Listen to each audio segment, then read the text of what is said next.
dragon. Devient le dragon lui-même. Anakuwa dragon yeye moya. Qui peut dire amen? Nasema mina. Et nous avons vu ça. Na tuliona ile. Est-ce que ce n'est pas accompli? Itatimizike? C'est déjà accompli. Lishatimizika. Amen. Amina.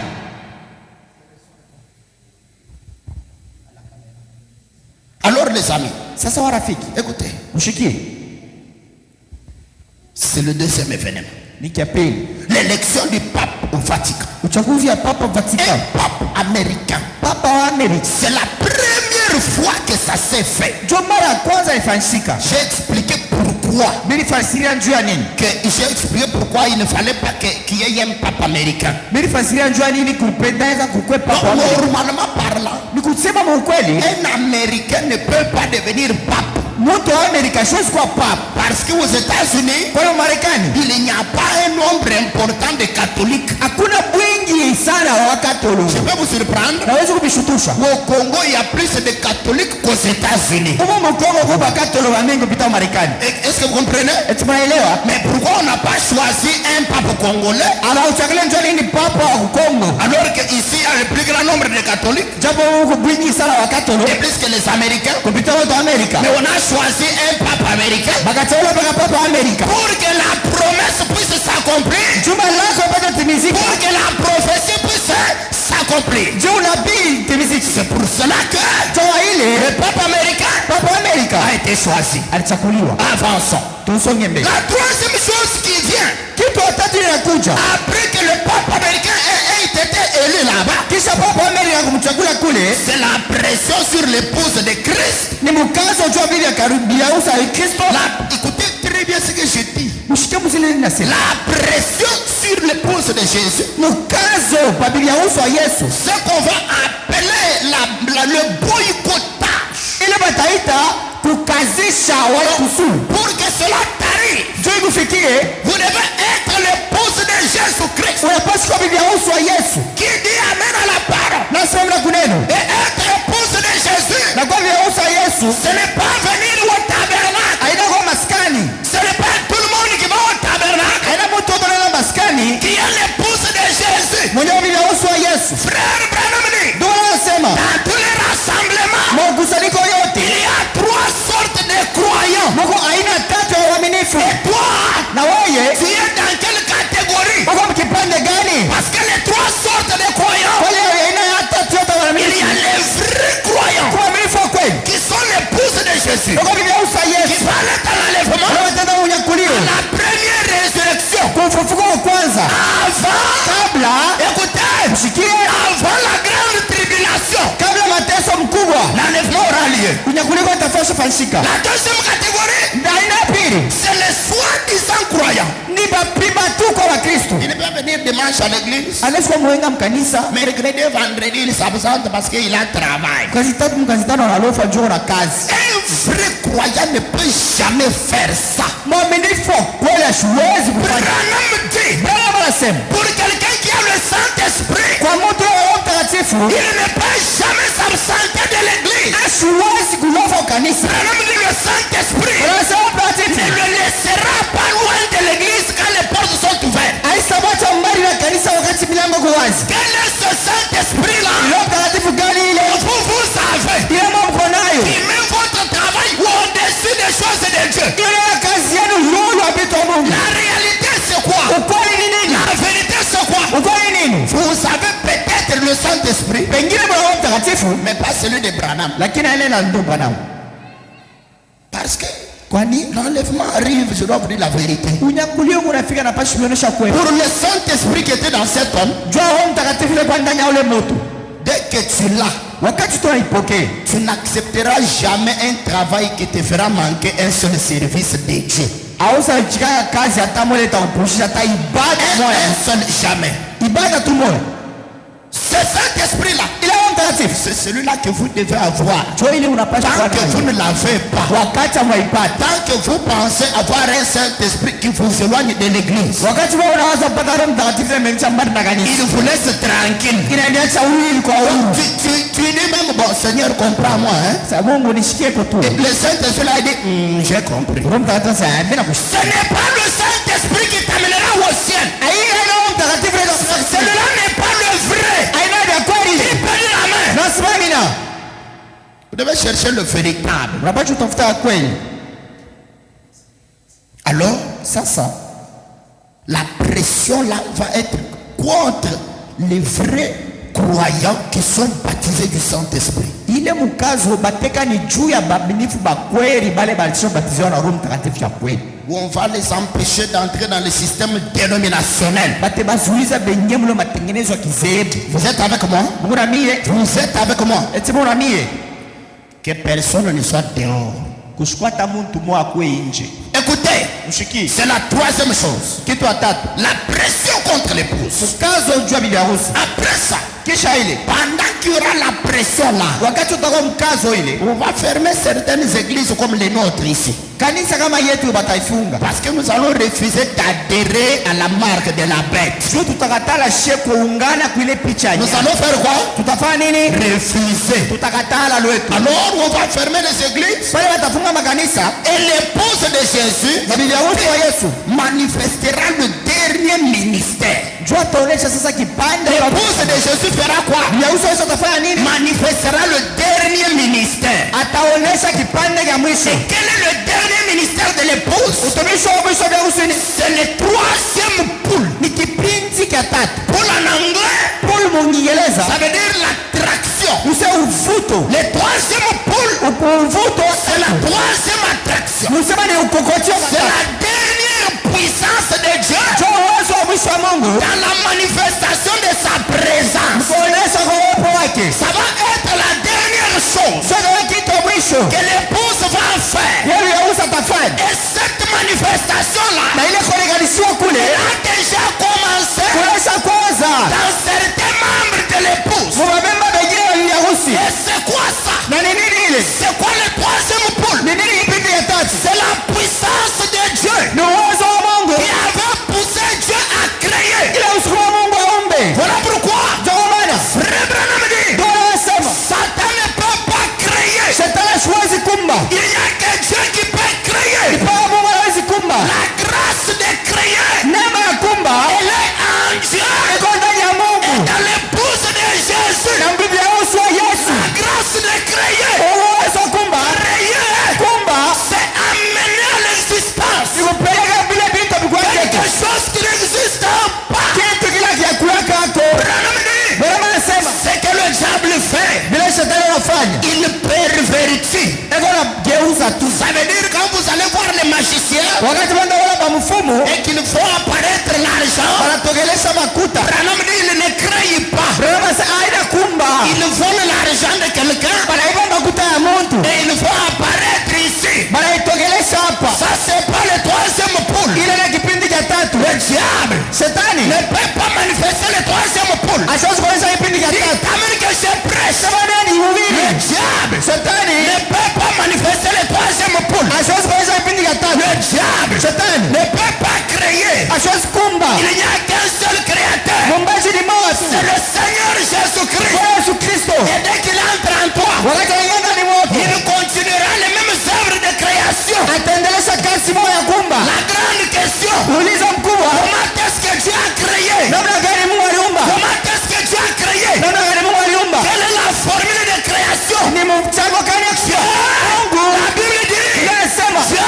Mungu a créé par la parole parlée. aliumba kupitia neno la Dieu kusemewa. a créé comment? Aliumba je? Par la parole parlée. Kupitia neno la kutamka. Il avait dit Alisemaka qu'il y ait. kukuleku. Il avait dit quoi? Alisemaka nini? Qu'il y ait. Kukule Et il dit na kukukakuwa. qu'il y ait la lumière. Kukua nuru Et la lumière fut. na nuru ikakuwa. Et ça, Na ile il n'y a pas une université hakuna masomo hata moja juu. pour qu'on vous apprenne comment le faire. Njoo ifundishe kama kuifanya. La seule école pour apprendre ça, Masomo tu watu kuifunda. c'est l'école du baptême du Saint-Esprit Ni shule ya ubatizo wa Roho Mtakatifu. qui t'amène dans la dimension Kitaelekea mu hatua un fils de Dieu adopté en Dieu. ya Bwana Mungu mwenye kutilia mwana. Branham dit, Bwana anasema à ce moment-là, ule wakati ta parole neno lako égale à la parole de Dieu. ndio pamoja na neno la Mungu. Dès que tu parles, Kuseme Dieu dit Amen. kwa sababu mina Et la chose arrive. na kitu inafika. Voilà pourquoi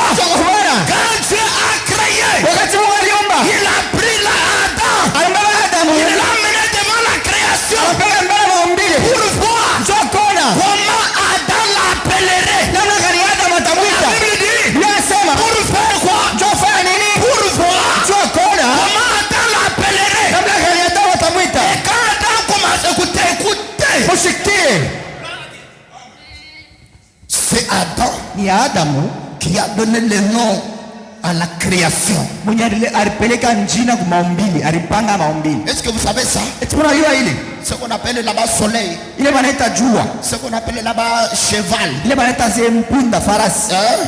C'est Adam, c'est pas Dieu. Aina Mungu anaitele C'est Adam qui a dit que ça s'appelle cheval. Adam nasema ni cheval. Ce qu'on appelle lion. Ule wanaita simba. C'est Adam. Ni Adamu. Ce qu'on appelle chat, les chats que vous avez à la maison. Mpushi ule mnaiko nyumba. C'est Adam qui lui a donné ce nom-là. Ni Adamu ndio aleta ile jina. Le serpent. Nyoka. C'est Adam qui lui a donné le nom. Ni Adamu aleta jina. Et remarquez, mtazame, Dieu n'a jamais refusé ce qu'Adam fait. Mungu ashakatalaka vile Adamu Il alisema. n'a jamais changé ça. Ashabibadilisha. Et qui est venu apprendre? Qui est venu apprendre? Nalo wao kufunda. Dieu n'a jamais changé ça. Mungu ashabadilisha. Il disait amen à chaque fois. Anasema mimi kila mara. Pourquoi? Joining. Parce que quand Dieu a créé ces choses-là, wakati Mungu anaumba vitu, Adam était en Dieu. Adamu alikuwa ndani ya Mungu. Et la semence de Dieu Na mbegu ya Mungu était Adam. ilikuwa ndani ya Adamu. Adam était en Dieu. Adamu alikuwa Mungu. Et la semence de Dieu Na mbegu ya Mungu était Adam. ilikuwa ndani ya Adamu. Voilà pourquoi. Kwa maana Pour quelqu'un en qui Dieu est, ndani ya mtu la Mungu wetu, quelqu'un en qui Dieu habite, kwa mtu Mungu anakaa ndani la yake. semence de Dieu est en lui. Mbegu ya Mungu ndani mwake. Et ce qu'il va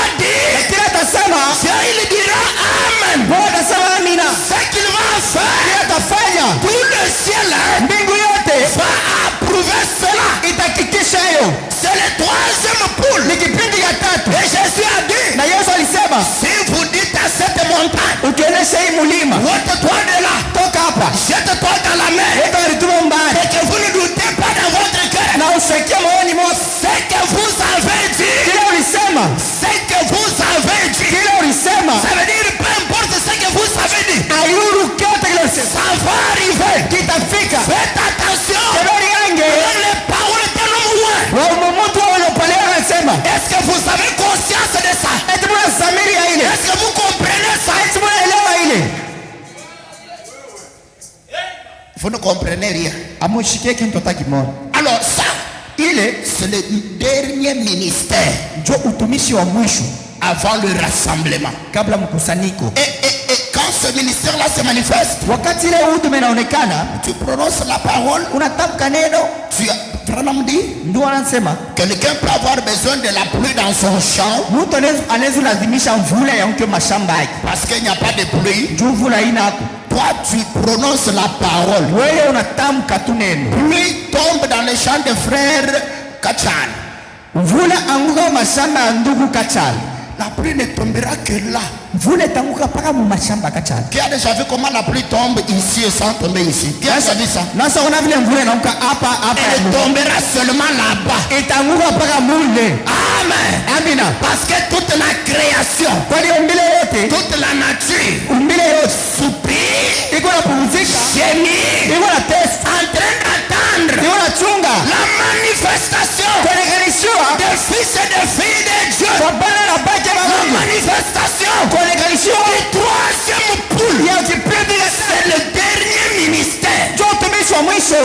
que l'épouse va manifester Ile bibi harusi atonesha avant la seconde venue du Seigneur. kabla kuja kwa pili kwa Bwana. Applaudissez pour la parole. Tupike mikono juu ya neno. Je répète, frère Branham. Niko na semulula ndo Bwana. Si quelqu'un veut me tuer parce que je répète frère Branham, c'est son problème, il ne saura pas. Mtu akipinde kunyoa juu yangu na semulula ndo Bwana, kazi yake haistajua. Qui comprend ce que je suis en train de dire? Nani anaelewa mimi nasema? Je reprends. Mimi nasemula tena. L'élection de la femme aux États-Unis, Kuchakulia kwa ule mwanamke c'est déjà passé. mshapita. L'élection du pape américain, Uchaguzi wa Papa Amerika c'est déjà passé. ya kupita. Ce qui va venir, Ile takule la pression contre les vrais croyants. mkazo kubaminifu Physiquement, kwa kimwili vous n'allez plus travailler, au tuna tena kutumika vous n'allez plus vendre, au sauzisha vous n'allez plus acheter tomates, tomates, nourriture, tout ce que vous voulez.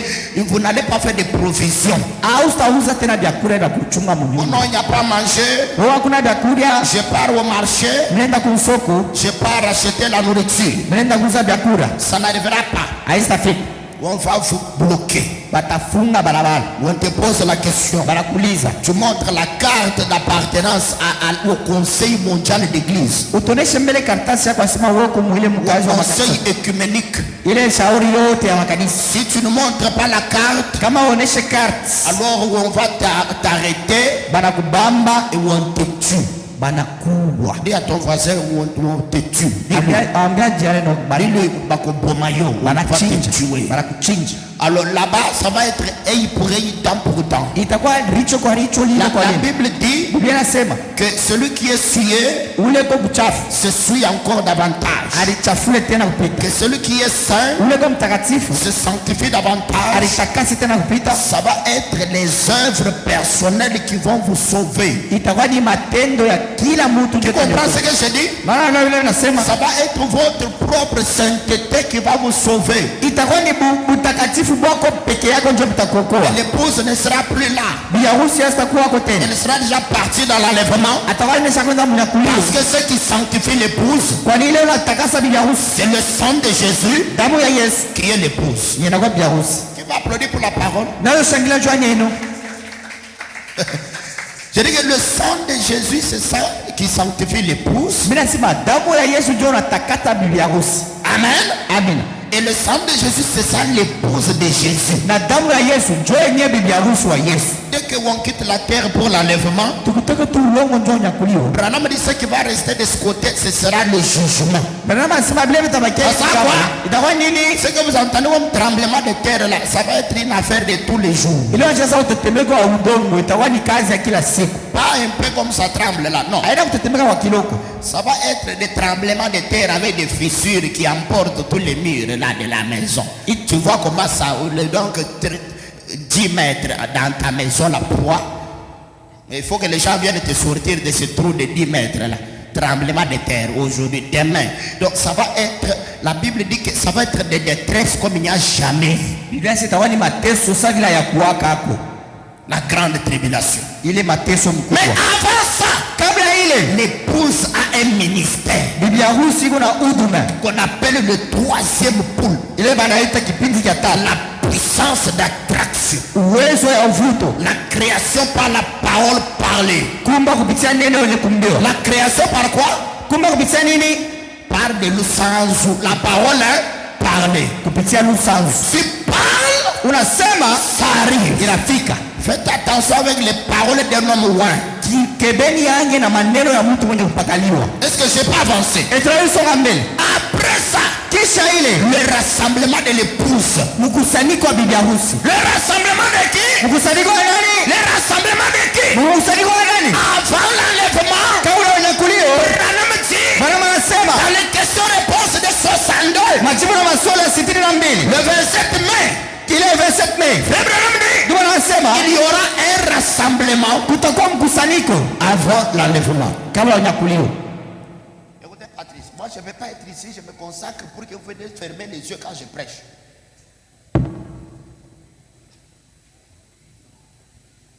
Après ça, Kisha ile le quatrième point, la quatrième chose qui arrive, kitu aine kinafika avant l'enlèvement, kabla unyakulio, c'est l'explosion sur le territoire américain. nikapata paine ulongo Amerika. Qu'est-ce qui arrive ensuite? Ndio unafika kisha L'explosion. kapata. Frère Branham a vu une bombe Tubra marona bomb. que lui-même appelle Sputnik. Yemo anaita yo Sputnik. Écrivez dans les recherches de messages là le mot Sputnik. Mwandike mule Sputnik. C'est ça la bombe. Jo bomb. Les Russes ont maintenant fait évoluer le nom là. Warusi hapo wanaendelea banabadilisha ile njina ile On appelle inaendelea. ça Worichnik. Wanaita Orshinik. On appelle ça Satan 2. Wala shetani wa pili. Mais peu importe. Aizuru nje. Cette bombe là, Ile bomb elle va frapper le territoire américain. itapika bulongo wa Écoutez, si les Russes envoient seulement 10, kama Warusi wanatuma tu 10, tout le territoire américain sera réduit en poussière. bulongo bote bwa Amerika butakuwa ni mavumbi. Donc ça se fait avant la seconde venue de Jésus. C'est ce que Branham dit. Itafanyika kabla kuja kwa pili kwa Yesu. Il t'amène à la parole. Museme amina kuneno. Amen. Amina. Qui croit les prophètes? Frère Branham dit avant le retour du Seigneur, l'explosion a frappé les États-Unis d'Amérique. Avant l'enlèvement. Bon, maintenant, moi, qui suis-je? Moi, je suis qui pour ne pas dire ça comme il l'a dit là. Bon, vous voulez que je dise ça comment? Non, on vous a dit que pour être plus spirituel, il faut changer ce que Branham a dit. Si je vous dis les choses contrairement à Frère Branham, j'ai des démons. Parce que dans cet âge, Dieu a déjà parlé à son prophète. Moi, ma responsabilité, c'est de répéter ce que Frère Branham a dit. Écoutez, ce que Frère Branham a dit, je l'ai confirmé que ça donne la vie. Si un prédicateur veut avoir le succès dans le ministère,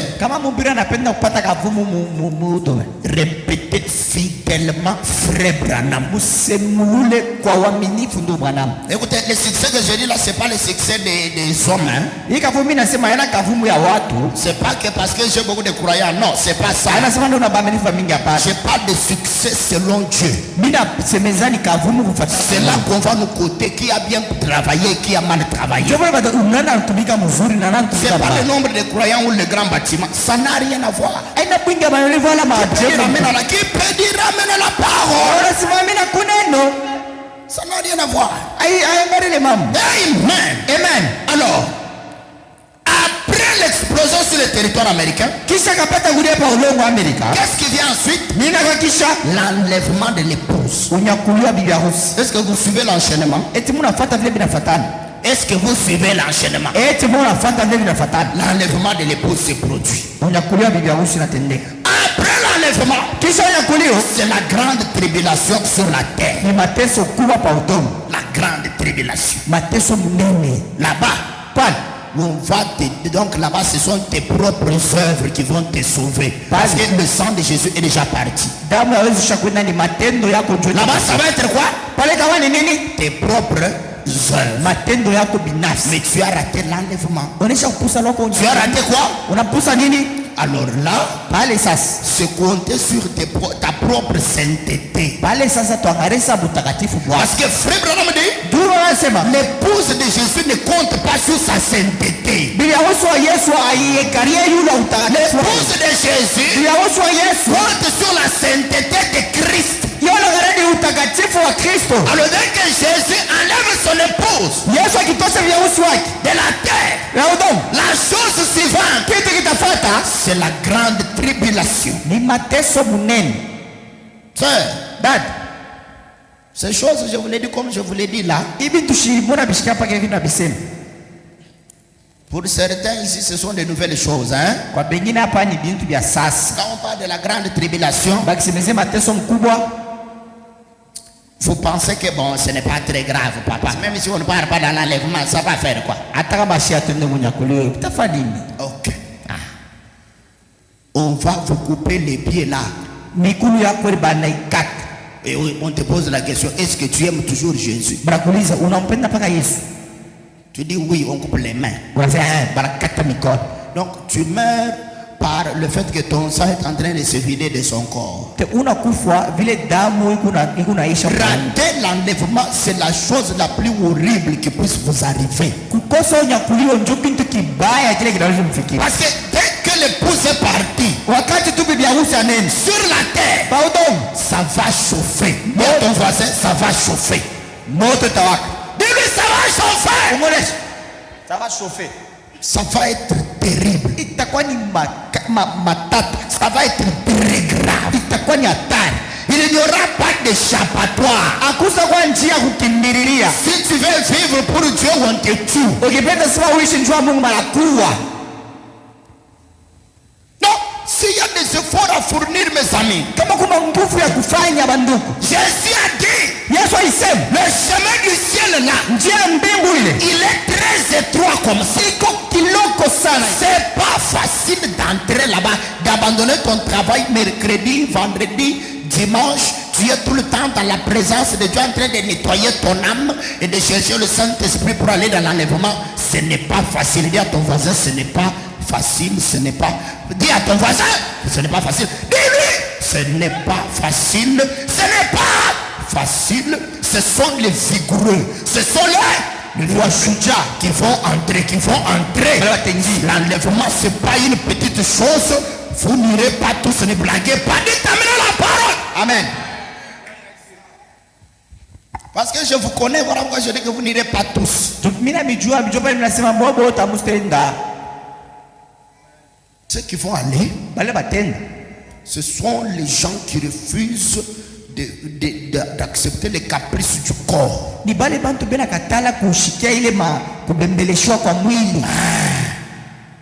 Les caprices du corps. Donc on vous dit ici, commencez à prier. Vous allez voir comment d'autres personnes vont prier.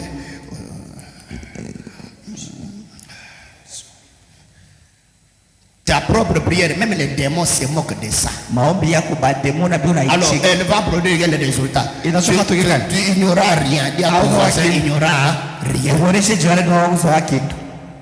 Amen. Amen. Il faut glorifier Dieu parce que vous avez un pasteur qui vous dit la vérité comme elle est toute crue. Il y a des pentecôtistes qui prient de plus que vous. Mais ils n'ont pas la vérité, vous avez la vérité. Ils prient de plus que vous. Après la grande tribulation, il y aura les deux témoins d'Apocalypse 11. Les deux témoins d'Apocalypse 11 qui vont aller apporter le même évangile à Israël. Pendant que Dieu traite avec les nations, il ne traite pas avec Israël dans le salut. Donc pendant que nous prêchons la parole qui amène au ciel, qui amène le salut là, les Juifs n'en ont pas. Parce qu'ils avaient crucifié Jésus, ils ont dit que son sang retombe sur nous, sur nos enfants, tout ça, que Barabbas soit relâché, que Jésus soit tué. Alors nous acceptons de devenir incrédules pour toujours. Dieu dit, hein? Ok, ça va, vous allez devenir incrédules. J'ai choisi maintenant un peuple païen. C'est là que Dieu s'est tourné. Et il nous a sauvés, nous. Et pendant qu'il traite avec nous, c'est dans la brèche entre les 3 ans et demi du ministère de Jésus en Israël. Lors de sa première venue, il a travaillé combien d'années en Israël, Jésus? 3 ans et demi. Il est monté au ciel. Le prince étranger d'après la vision de Daniel. C'est que Gabriel révèle à Daniel. Amen. Et quand Jésus part, il traite maintenant avec les gens des nations. Nous qui sommes les gens des nations. Après ça, quand Jésus reviendra pour les Juifs, l'enlèvement se fait ici. Il laisse son épouse au ciel. Il descend en Israël. Dans les deux prophètes d'Apocalypse 11. Pour sauver Israël. Israël, je vous ai expliqué le dimanche passé. Que c'est combien de tribus? Ce sont les 12 tribus. Les enfants de Jacob, dit Amen.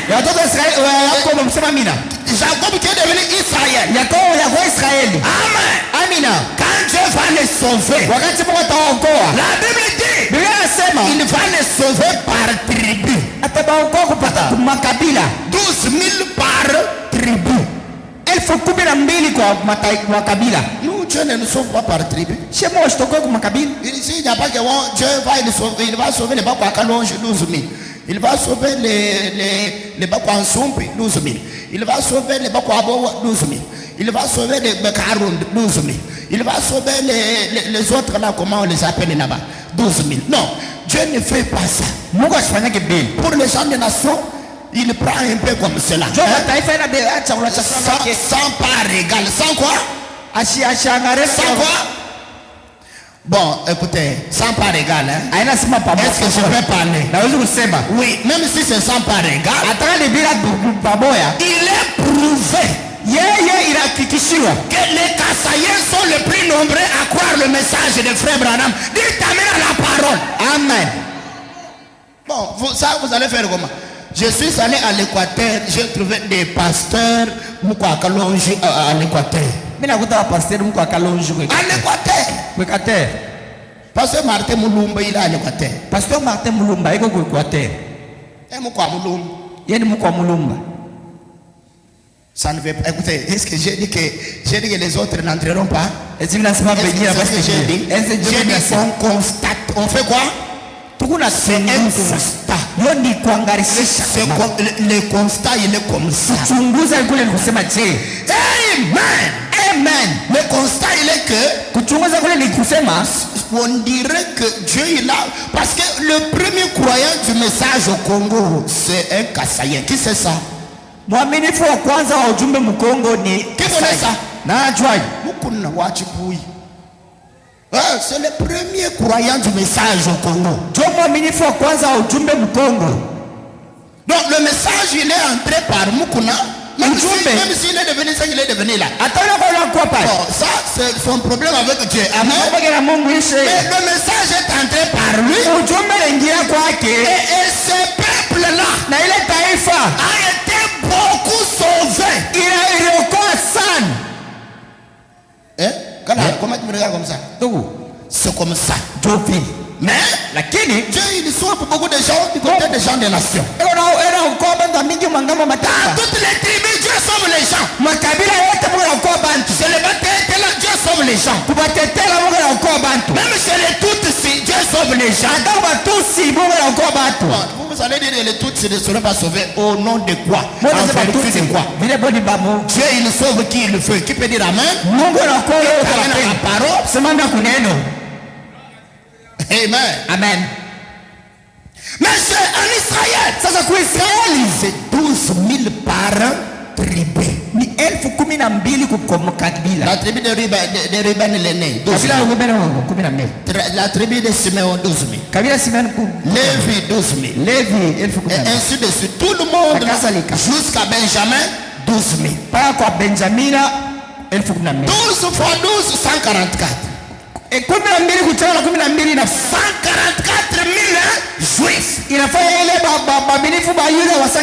On les appelle quand? Dans Apocalypse 11, par les deux prophètes. Par les deux prophètes. Amen. Ils apportent le message de délivrance pendant qu'ils appellent les juifs à se repentir. Amen. Qu'est-ce qui se passe? La grande tribulation continue. Pendant qu'on les appelle, la grande tribulation continue. Vous n'avez jamais vu les crimes. Les crimes que vous voyez les gens faire la nuit là, les criminels la nuit, ils les tuent par peur. Ça va devenir officiel. Ça va devenir quoi? Donc, ça va devenir avec l'autorisation du gouvernement. On a l'autorisation de tuer. Et ceux qui disent qu'ils croient encore la parole, on ça va être officiel. On autorise de vous tuer. Qui dit amène à la parole? Vous ratez l'enlèvement, c'est ce qui vous attend. Vous ratez l'enlèvement, qu'est-ce qui vous attend? La tuerie, l'abattage. On prend si.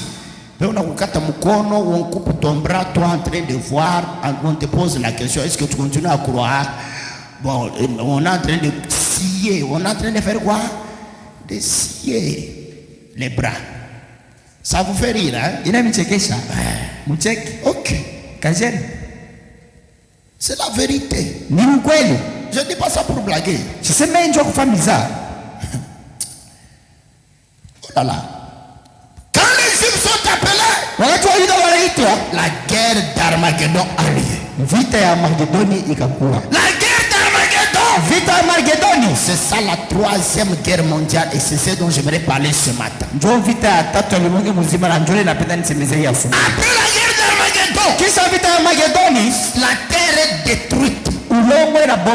Toute la terre, frère Branham dit, Bwana anasema cette terre ne va plus supporter les bombes. hii bulongo haitavumilia ile mabomu. Donc ce qui est en train de se passer en Ukraine là, Bila inapitikana ku Ukraine kule. c'est le prélude de la 3e guerre mondiale. Jobe ya bitafatia Ce qui se passe en Ukraine et à Gaza bila inapitikana ku Ukraine na ku Gaza. et à l'est de la RDC Na kule ku west ya RDC. et au Yémen. Na ku Yemen. Donc c'est le prélude, c'est l'avant, donc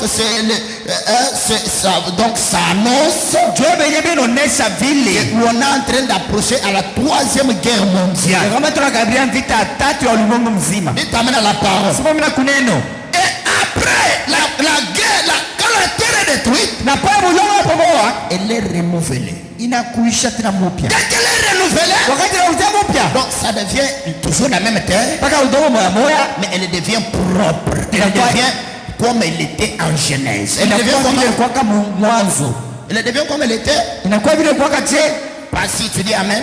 Dada pasi unasema nina. Est-ce que tu dis Amen? Elle dit Amen à ceux qui n'ont rien compris. Yanasema mimi nashishika hata kimoya. Hein? Eh?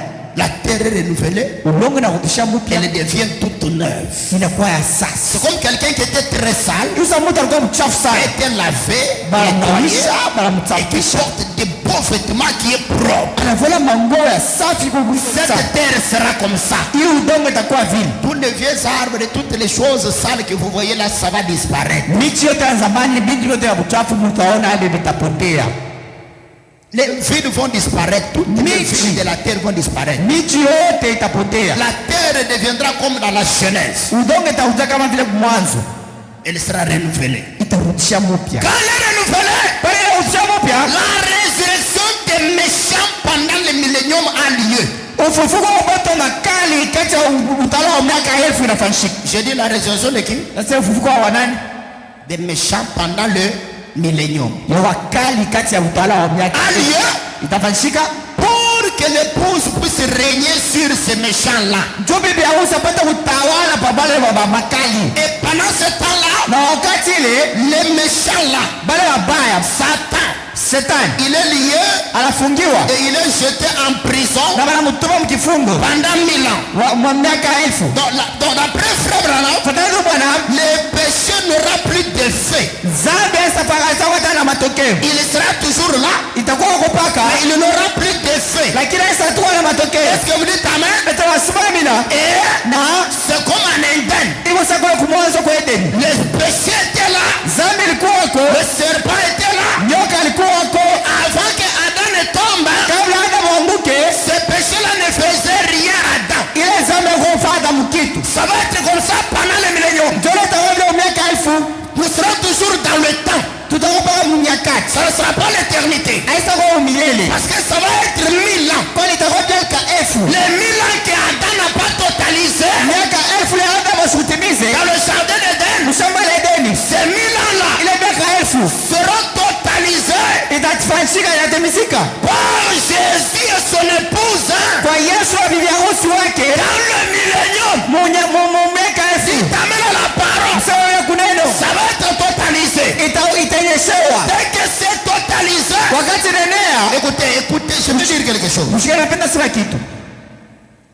Je vais dire quelque chose. Napenda niseme kitu. Il y a la résurrection Kuko ufufuko avant l'enlèvement. kabla unyakulio. C'est la résurrection de qui? Ni ufufuko wa nani? De l'épouse de Jésus-Christ depuis Genèse jusqu'à ce moment-là. Ya bibi harusi wa Yesu tangia mwanzo Jusqu'à ce que mpaka Jésus descende. mpaka pale Yesu anashuka. L'épouse ressuscite de la terre. Tout ce qui était enterré tout au long des âges, Vyote vilishikiwa kadile bizazi. il ressuscite. Binafufuka. Qui comprend? Nani anaelewa? Après ça, Kisha ile il y a une autre résurrection. L'enlèvement a lieu. kuko ufufuko yenyewe unyakulio Dès inashafanyika. que l'enlèvement a eu lieu, Wakati unyakulio unafanyika. pendant le millénium, Kati ya utawala miaka Frère Branham dit, ndio anasema il y aura la résurrection des méchants. kutakuwa ufufuko wa makali. Pas pour leur jugement, Anacho hukumu wao. Hapana. mais pour que l'épouse règne sur eux. Lakini tu bibi harusi watawale. Parce que dans le millénium, ça sera le roi et la reine. Kwani munyakulio itakuwa ni mfalme na malkia. Qui dit amen à ça? Nasema mimi na kwa ile Bon, maintenant, sasa un roi qui n'a pas de royaume, ça existe où? Mfalme unashana na ufalme. Un roi règne toujours sur les gens. Mfalme anatawalaga paka juu ya batu. Amen. Amen. Alors, frère Branham dit, Sasa ndio bwana anasema dans les questions-réponses du 27 mai 1962, majibu na maswali ya mule tarehe ya mwaka 62, paragraphe 178, 179.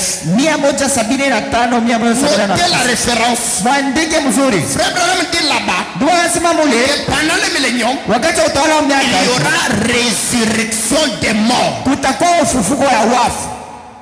Les morts qui étaient des méchants, Wafu wale walikuwa mabantu babaya. ils ressuscitent Ndio nafufuka dans des corps. mumili. Quand on dit résurrection, Bakisema ufufuko, ça concerne le corps de ces éléments. Quand on dit résurrection, ça concerne quoi? ufufuko bakisema inaangalia nini? Ils ressuscitent Anafufuka pour que le roi et la reine dominent sur eux. juu mfalme na malikia wapate utawala juu ya. Dites amen à la parole. Sasa kuneni?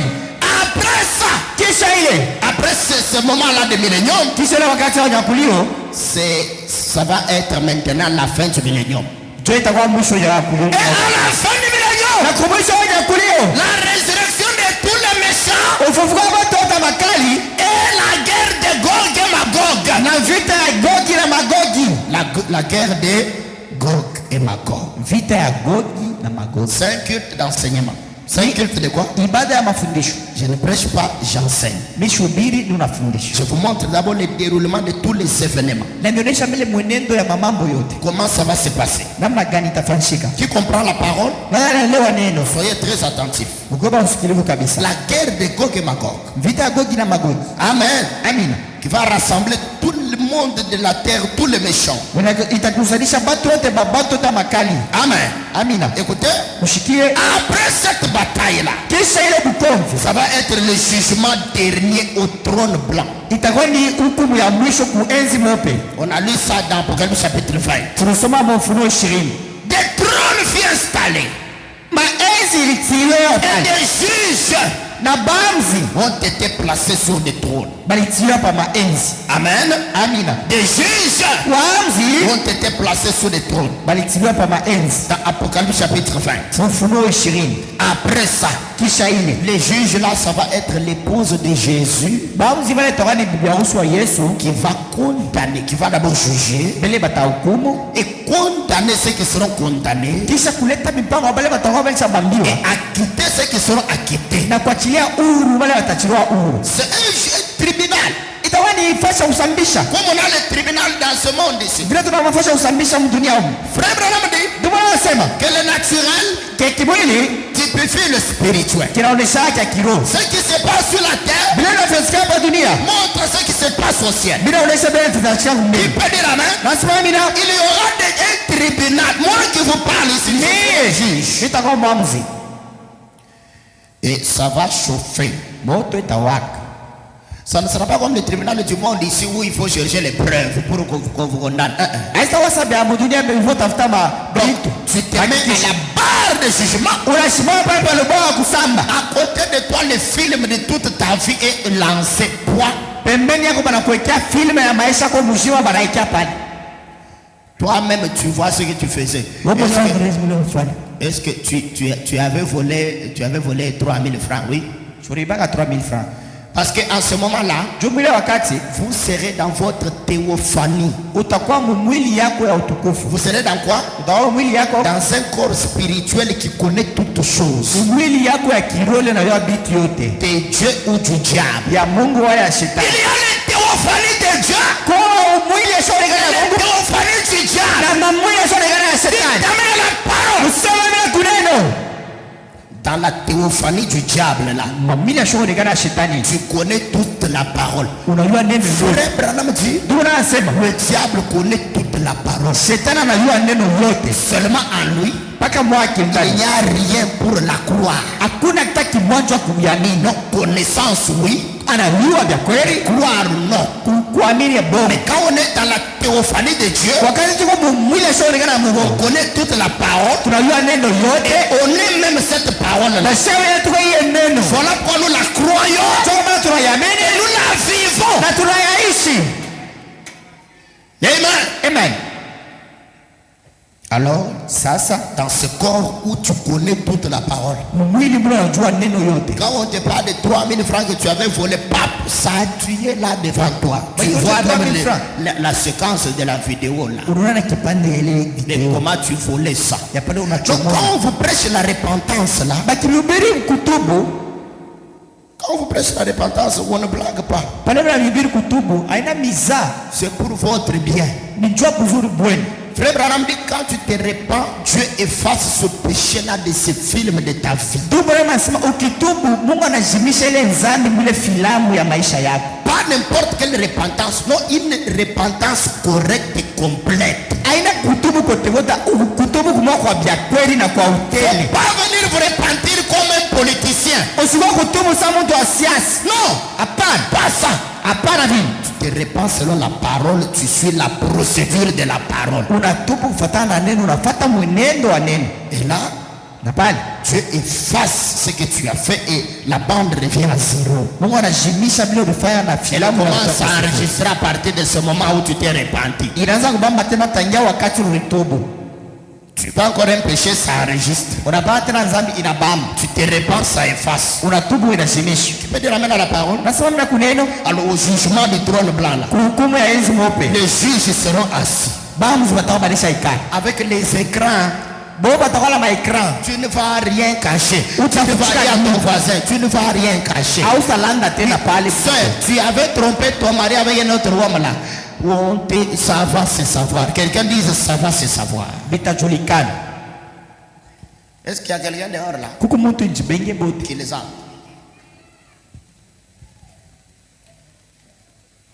Applaudissons pour le Seigneur. Tushangilie njua Bwana. Ça va se savoir. Bitajulikana. Tout ce que vous faites en secret là. Yote leo unafaa vya kufichama fichana. Un œil Kuko licho qui regarde, qui ikunaangalia, enregistre. ikunabamba byote. Tu te mets dans les draps, Unaikala mudra dans la chambre mushambre, et tu regardes la pornographie. unaanza angalia filamu ya batu washoma Tu nguo. penses que personne ne te voit. Unaona sa batu abakoni. On a déjà tout pris. Dieu a déjà tout enregistré. Mungu ashakubamba byote. Dieu a déjà tout enregistré. Mungu anabamba byote. Ça va chauffer. Moto tawaka. Après le jugement du trône blanc, Kisha hukumu ya enzi mweupe c'est la condamnation ni kukumu sasa. et la destruction totale de Satan et de tous ses sujets. Na kubomolewa kwa utele kwa shetani na batu wake bote. Après ça, Kisha ile dès qu'ils sont jetés dans les temps de feu et de soufre, wakati wamatupa moto na pepo ya moto, alors pale sasa l'enfer est détruit, gehena inapomolewa. tout est anéanti. Branham dit l'anéantissement total Ndio maana nasema kupomolewa kwa utele de la méchanceté, de tout ce qu'on appelle le péché, méchanceté. ya yote banaita mubaya, Satan et tout ce qu'il est. shetani na kile kyote iko. Amen.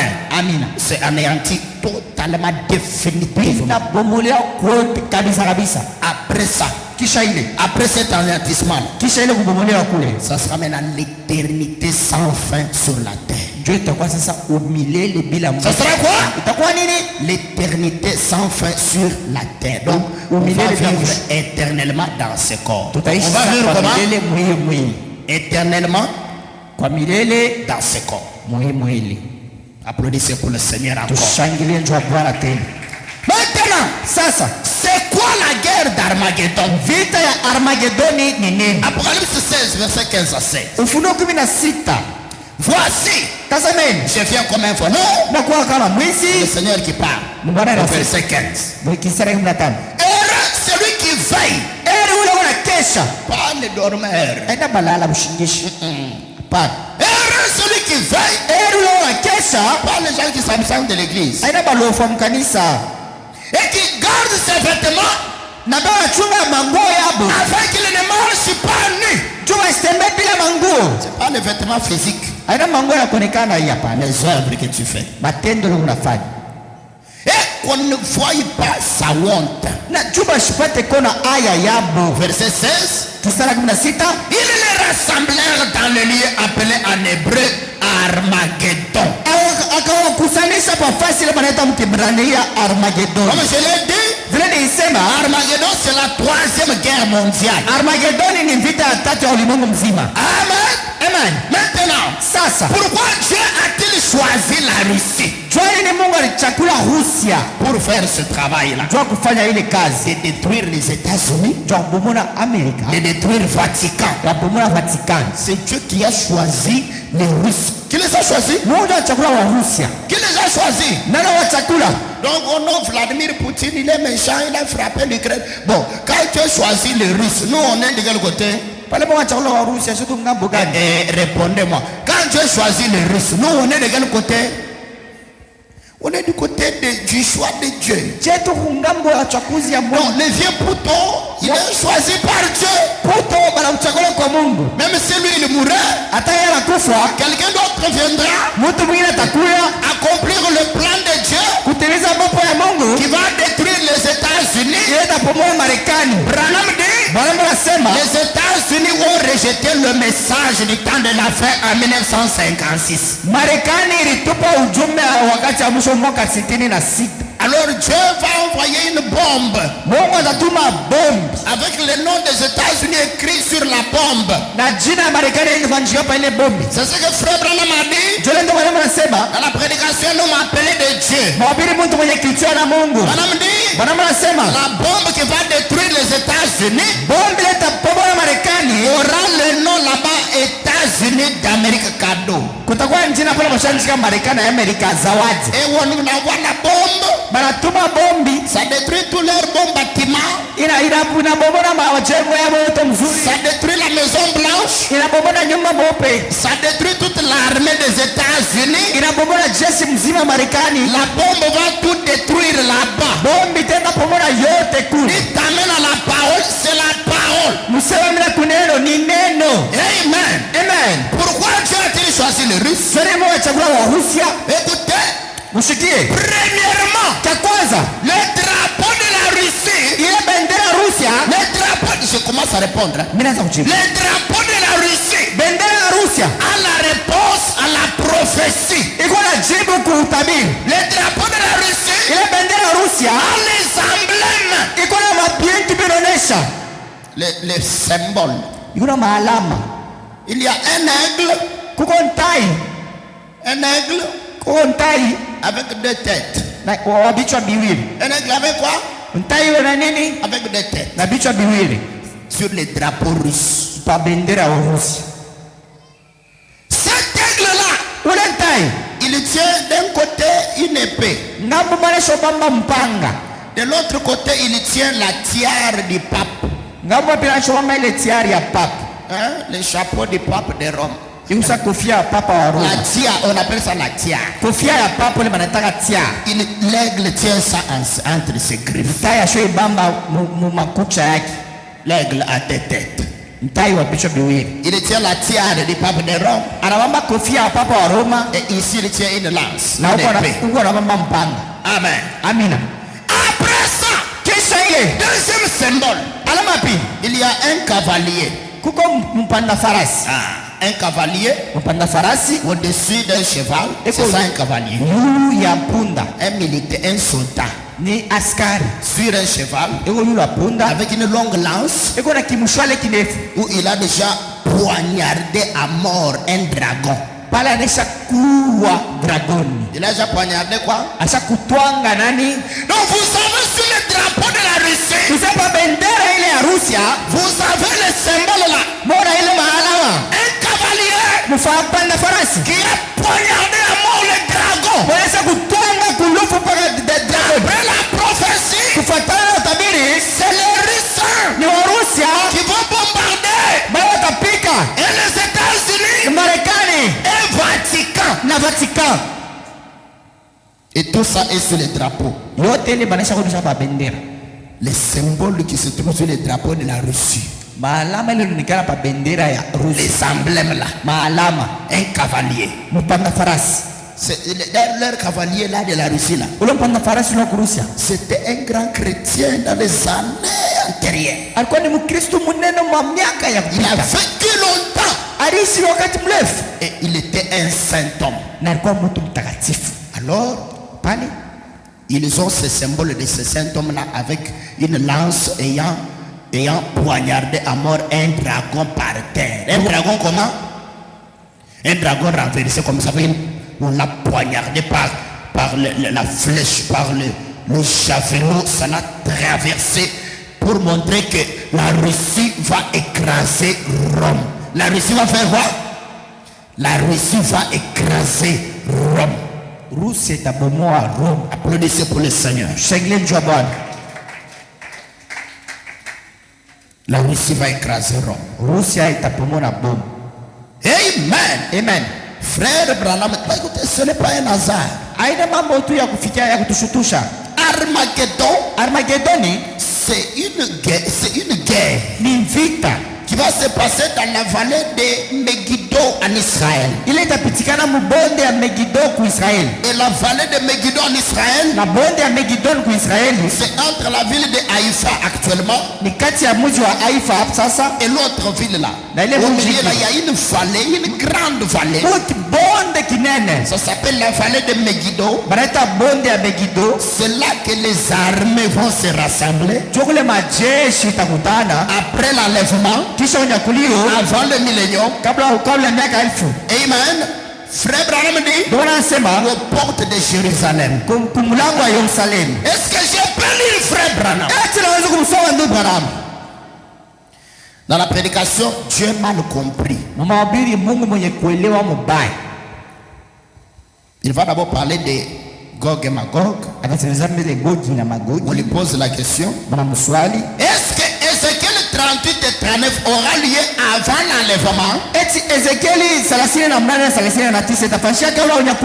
Ézéchiel 38 et 39 parle de Gog et Magog qu'on retrouve dans Apocalypse 20, verset 8. Frère Branham répond. Maintenant, vous remarquerez que Ézéchiel 38 et 39 traite de Gog et Magog, c'est-à-dire de la Russie, le pays du Nord.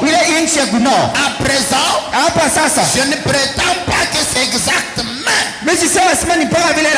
selon ma façon de l'enseigner. La façon d'enseigner de Frère Branham, c'est ce que moi je crois. Selon ma façon de l'enseigner, cela se produit après l'enlèvement, après que l'église a été enlevée. Et Dieu traitera avec Gog et Magog au moment où ils descendront pour investir Israël. Et pour envahir. Je pense que cela arrivera après l'enlèvement. Qui dit amen à ça? Frère Branham, maintenant, ça ne veut pas dire qu'il enseigne ainsi, voyez-vous. Mais c'est simplement ma façon de l'enseigner. Amen. Question-réponse sur le sceau. Paragraphe 37. Quelqu'un pose la question. Question 37. Voudriez-vous s'il vous plaît expliquer ce qu'il en est de Satan qui sera lié pendant 1000 ans et relâché pour le combat d'Apocalypse 28? Quel rapport y a-t-il entre ceci et le combat d'Armageddon? Quel rapport y a-t-il entre Gog et Magog et Armageddon? Vous devez connaître la parole. Dis à ton voisin, tu dois connaître la parole. Quel rapport y a-t-il entre ceci et le combat d'Armageddon dont vous avez parlé dans le 4e sceau?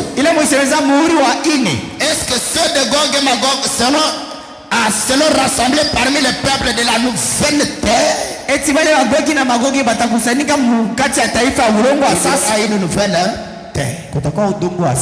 Frère Branham répond. Eh bien, celle-là est longue la question. Et je vais être obligé de donner seulement les grandes lignes, voyez-vous. Première chose, il dit, Branham dit ceci. Ça, ce n'est pas le combat d'Armageddon. Le combat d'Armageddon a lieu de ce côté-ci avant le millénium. Donc, vous voyez très bien. Une fois la période de la tribulation terminée,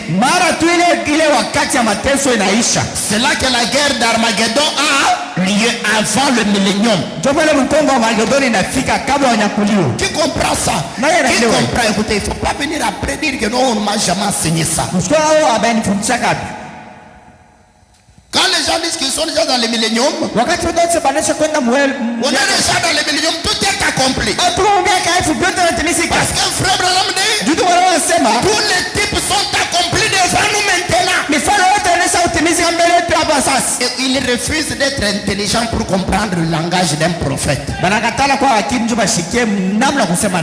ils disent, toutes les guerres Armageddon, tout est déjà accompli. Les morts sont jamais ressuscités. C'est fini. On est déjà parti même au ciel. On est déjà rentré sur la terre. Comment? C'est spirituel. Comment?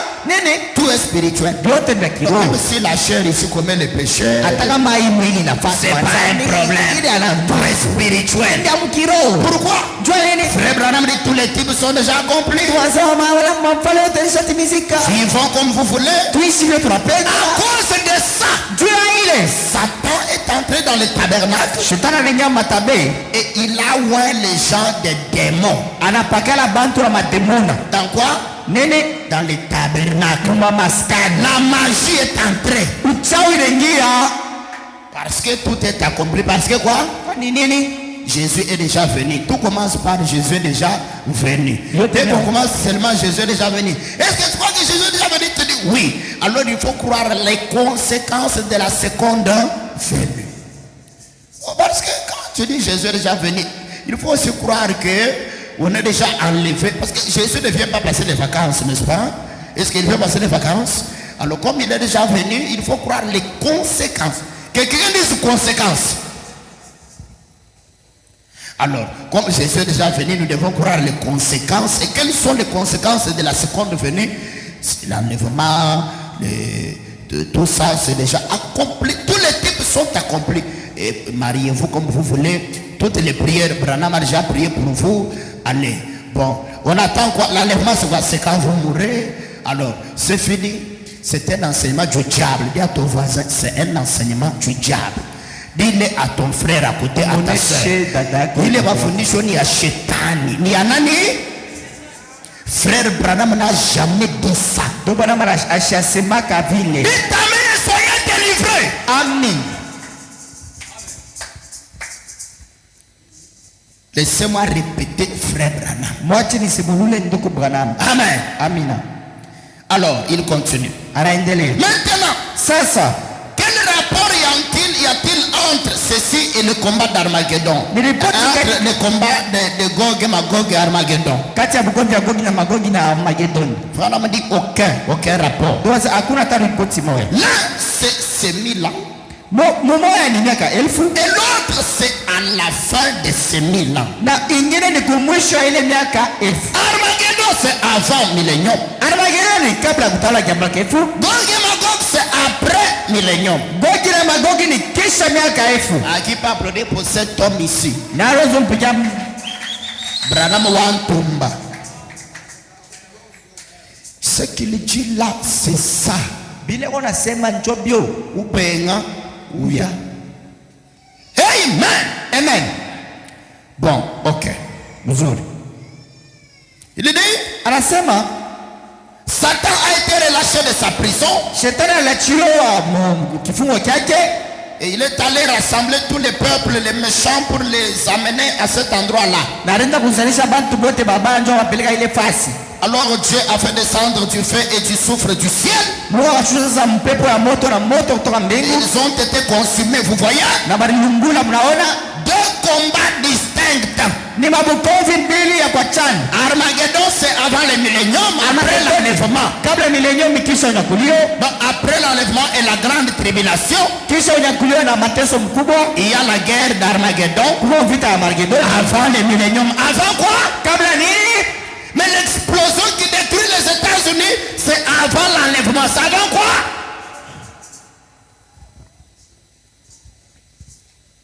Très bien. La prédication La marque de la bête, prêché le 13 mai 1954. Alama ya nyama imekubilia mwile tarehe mwaka 50 na paragraphe 137. Frère Branham dit, maintenant, sasa, si vous me donnez encore un soir, si je le fais,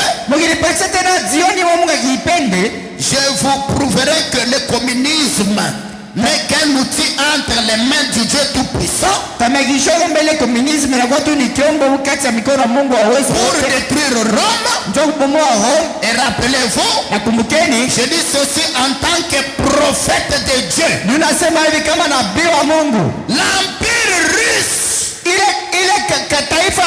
lâchera un genre de bombe atomique sur la cité de Vatican. Et la détruira en une heure, ainsi dit le Seigneur. Frère Branham dit, et la Bible dit que Dieu a pris ses hommes au cœur cruel et les a mis entre ses mains. Amen.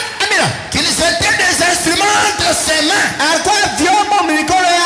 pour accomplir sa volonté et pour qu'elle reçoive exactement ce qui lui revenait. C'est exact. C'est la parole. Amen. Frère Branham dit dans la prédication, un homme appelé de Dieu 167 à 168. Mais maintenant,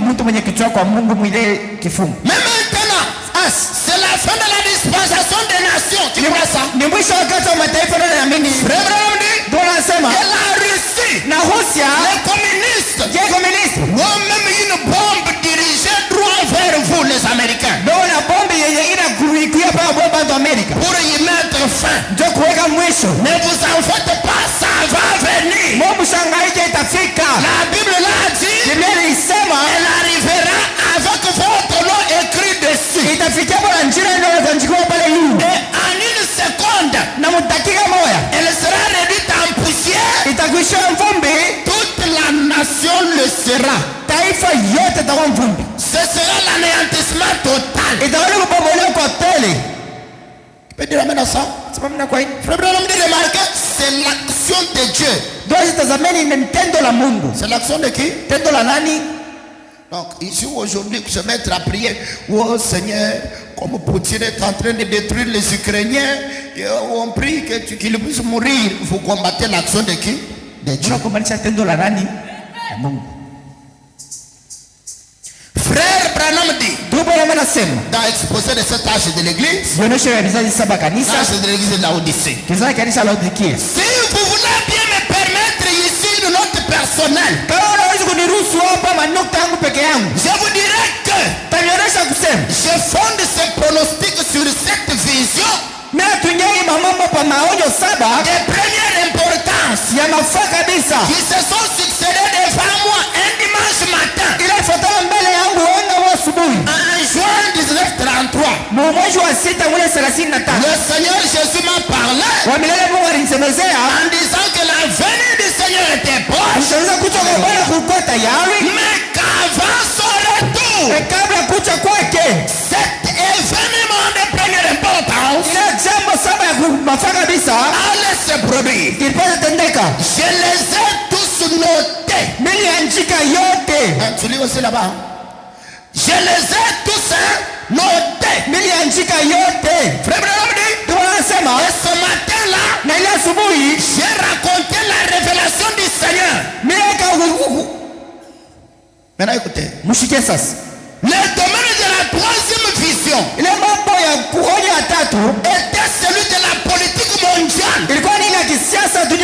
Car elle me montrait qu'il y aurait trois grands ismes. Le fascisme des Italiens, le nazisme des Allemands, le communisme des Russes. Mais que les deux premiers serait absorbé par le troisième. La voix m'exaltait. Observe la Russie. Observe la Russie. Surveille le roi du Nord.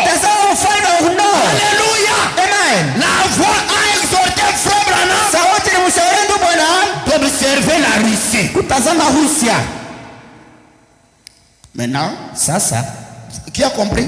nani anaelewa? La Russie va détruire les États-Unis d'Amérique et Vatican. Rusia itabomona Marekani, Amerika. La Russie va faire quoi?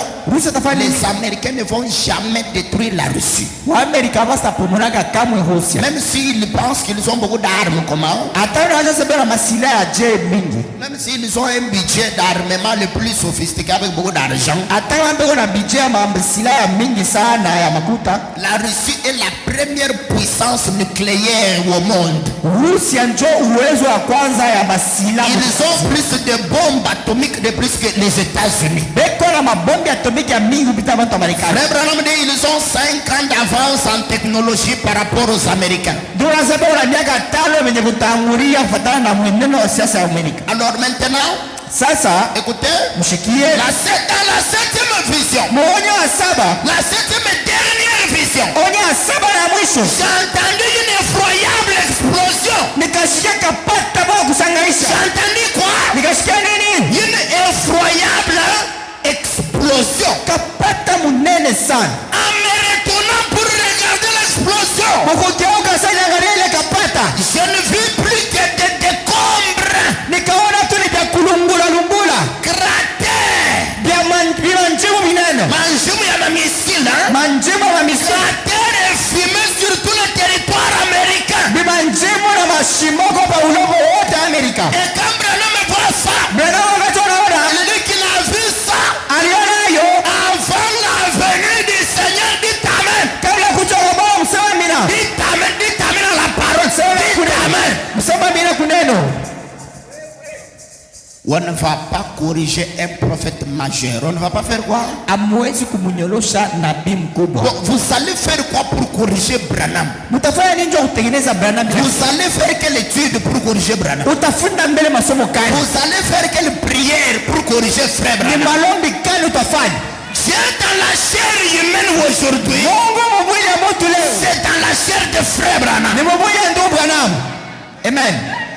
Tous les 7 noms rédempteurs de Jéhovah Manjira utasema kukomboza Yehova ont été appliqués ici. ilisio pale. Amen. Que vous le vouliez ou non, Muipende wala pana. ce que frère Branham a déjà dit là, c'est ça. Kile ndio wanawalisha sema njoo kio. Il dit l'explosion va frapper les États-Unis avant la seconde venue. Nous disons aussi avant la seconde venue. Oh non, bon, moi je suis plus intelligent que Branham. La seconde venue a déjà eu lieu. Oh, Nous te posons une seule question. Combien de questions? Ulizo hii moyo. L'explosion là, tous les territoires américains étaient déjà détruits. Kapata ile tunesha kwenda Marekani yote mzima. Si Jésus est déjà venu, tous les territoires américains étaient déjà détruits. Eti ile vile fashote banisha bomona yo. Ça, c'est ce qu'on appelle clé boa. Jole banaita kakono. Tu frappes la question ici à quelqu'un qui dit que Jésus est déjà venu. Unapika swali ule mtu anzesha shakwe. Il va sauter là-bas, il saute. Oh non, tous les types sont accomplis. Ok. Le territoire américain, en fait, c'est spirituel ou c'est physique? Bolongo bwa Amerika mukini ya kiroho wala l'explosion ici, c'est physique ou c'est spirituel? ikapata ya kiroho wala tout est spirituel. Ça, l'explosion que Branham avait, c'est spirituel ou c'est physique? Bon, l'élection du pape américain, c'est spirituel ou c'est physique? uchaguzi wa papa Amerika ni kimwili la ya kiroho. C'est un pape physique ou bien c'est un pape de sommeil? C'est un pape physique ou bien réel? Dites Amen à la parole. Amen. Nous, on ne va pas ajouter. On ne va pas retrancher. Ici, nous répétons frère Branham tout cru. Nous répétons frère Branham tout cru en entier. Nous l'avalons comme il est là, Dieu là, nous disons Amen. Applaudissez pour frère Branham. Si quelqu'un veut se pendre, est-ce que ça c'est notre problème? Comme nous on nous a dit que Jésus est déjà venu et que la 7e vision n'est pas encore vraiment accomplie parce que ce n'est pas spirituel, c'est physique. Alors nous allons nous pendre. Au lieu de vous pendre, quittez les pasteurs de mensonges là, quittez-les. Quittez tous les pasteurs qui vous ont menti que Jésus était déjà venu. Quittez-les. Quittez-les au nom de Jésus, ils vous ont menti. Et je le dis avec beaucoup d'amour. Alors, frère Branham, il voit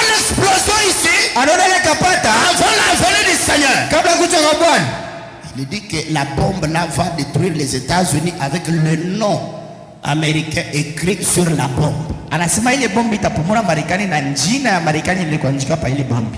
Alors mes amis, sasa warafiki, vous qui aimez vous absenter des choses de Dieu, vous dont l'amour du travail et l'amour de l'argent est plus fort que l'amour de Dieu. Vous dont l'amour des choses du monde ici est plus fort que l'amour de Dieu. Qu'est-ce que vous allez devenir en ce jour-là? Vous allez devenir quoi? Parce que l'épouse est en train de se préparer à monter. Il y a le ministère du troisième pôle accompli. Tu n'as pas le Saint-Esprit. Tu feras comment pour y aller? Le Saint-Esprit, tu doutes si tu l'as ou pas. Tu n'es pas sûr. Parce que les choses que tu fais dans ta vie, ça prouve que tu as des démons, tu n'as pas le Saint-Esprit. Le niveau de la haine, le niveau des mensonges que tu as au-dedans de toi là,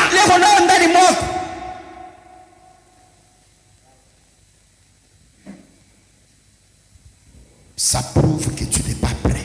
Tu ne vas pas aller dans l'enlèvement. Et comme tu ne vas pas aller dans l'enlèvement, écoutez. Comme tu ne vas pas aller dans l'enlèvement, tu vas être la chair à canon. On va te détruire. Je termine avec Matthieu chapitre 25, versets 1 à 13. Alors le royaume des cieux sera semblable à 10 vierges qui, ayant pris leur lampe, allèrent à la rencontre de l'époux. 5 d'entre elles étaient folles et 5 sages.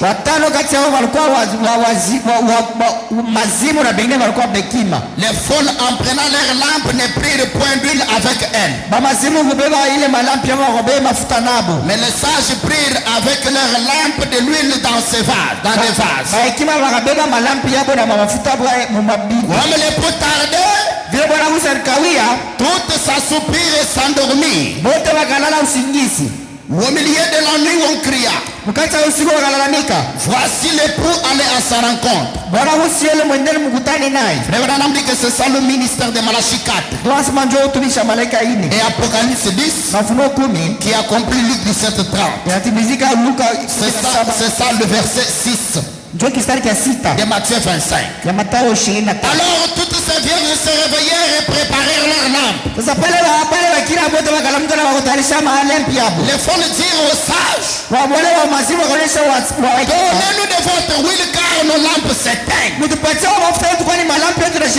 Les sages répondirent, non, il n'y en aurait pas assez pour nous et pour vous. Allez plutôt chez ceux qui en vendent et achetez-en pour vous. Pendant qu'elles allaient en acheter, l'époux arriva. Et celles qui étaient prêtes entrèrent avec lui dans la salle des noces. Et la porte fut fermée. Le verset 10, Frère Branham dit que c'est ça l'accomplissement des Thessaloniciens. 1 Corinthiens 15, verset 51-52. Plus tard, les autres vierges vinrent et dirent, Seigneur, Seigneur, ouvre-nous. Mais il répondit, je vous le dis en vérité, je ne vous connais pas. Veillez donc, puisque vous ne savez ni les jours ni l'heure. Vous ne savez ni les jours ni l'heure. J'irai prêcher le 4 avril 64. Troisième partie, paragraphe 267. Frère Branham dit, maintenant vous qui n'avez pas le baptême du Saint-Esprit, et vous savez, c'est ça l'huile. Si on n'avait pas d'huile dans sa lampe, celles-là ne sont pas entrées. Qui n'a pas le baptême du Saint-Esprit, c'est qu'il lève la main. Nona shina na batizo Roho Mtakatifu hapa alamshe mkono.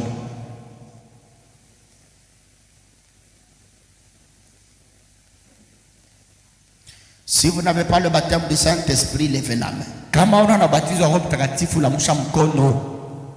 Élevez-vous. Na mshimame. Parce que ceci vous concerne. Sans le baptême du Saint-Esprit, vous n'irez pas. Bila batizo Roho Mtakatifu haustengi. Vous n'entrerez pas. Haustengia. Comme Daniel Curie. Kama Daniel Curie. Il est arrivé à la porte du ciel, la porte dorée. Anafika mlango wa mbingu, mlango wa dhahabu.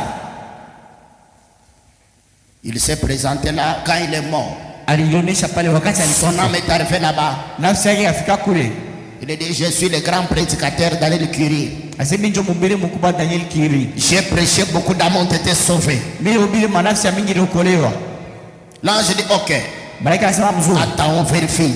Tuchunguze kwanza. On a vérifié dans les livres du ciel. Banangarishisha mkitabu. Dans les registres de l'épouse. Mkitabu ya bibi harusi. On a vérifié dans l'ordinateur. Banangarishisha mu computer. Son nom n'était pas là. Jina yake haikuwepo. On le dit, monsieur le grand évangéliste prédicateur puissant. Bwana mwinjilisi mkubwa mhubiri wa uwezo. Ton nom n'est pas dans l'ordinateur, dans le fichier de l'épouse. Jina yako haina mu computer bibi harusi. Il a commencé à faire des bruits et des problèmes. Akaanza kulalamika mfamo mangu. J'ai beaucoup prêché. Mimi hubiri sana. J'ai amené beaucoup d'hommes à Christ. L'ange lui dit à la porte du ciel. Il n'y a pas ton nom ici. Il n'y en a pas. On va te donner la même réponse. Si tu n'as pas le baptême du Saint-Esprit, c'est le moment de t'élever. C'est le moment de t'élever. Si tu n'en as pas, kama una nayo, fermez les yeux. Tufungeni macho. Si tu as honte devant les hommes, Dieu aura honte devant les anges de toi. Kama unashikia aya mbele ya bantu, Mungu atashikia aya mbele yako.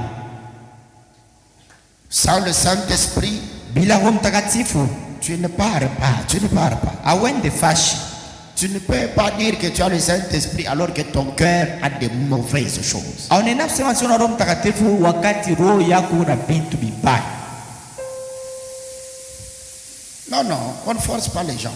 Mweye mushikazishe bantu. On ne force pas les gens. Mubache bantu bafe. Quelqu'un qui n'a pas le Saint-Esprit, c'est celui-là qui va s'élever. Ule mtu sina Roho Mtakatifu njoo atashimama.